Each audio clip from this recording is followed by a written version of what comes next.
The Brexit deadline should be put back long enough for a new referendum in light of the UK government's latest defeat, Nicola Sturgeon has said. The latest version of Theresa May's exit plan was voted down in the Commons by 391 to 242 on Tuesday evening. MPs will now vote on Wednesday on the prospect of leaving the EU without a deal, and potentially then on whether to extend the process beyond 29 March. The Scottish First Minister said MPs should reject no deal decisively. And she said the failure of the Commons to agree on a deal meant the issue should now be put back to the public in a fresh referendum.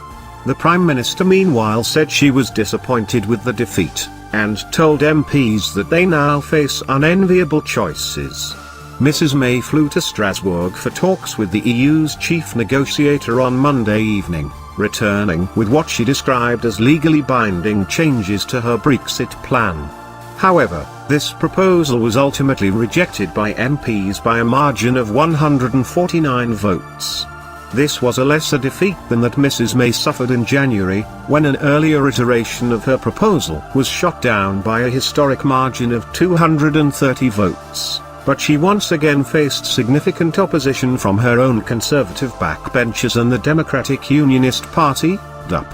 All of Scotland's SNP, Labour and Lib Dem MPs voted along party lines against the deal, along with Tory rebel Ross Thomson. Scottish Conservative MP John Lamont, who voted against Mrs May's deal in January, was one of those who switched to support her, after saying it had been improved and was better than no deal. Meanwhile, fellow Tory Douglas Ross, who also voted against the deal in January, missed Tuesday's vote after his wife went into Labour. Ms Sturgeon told BBC Scotland that Mrs May only has herself to blame for the defeat, and said by rights this Prime Minister and government should be out of office this evening. She said,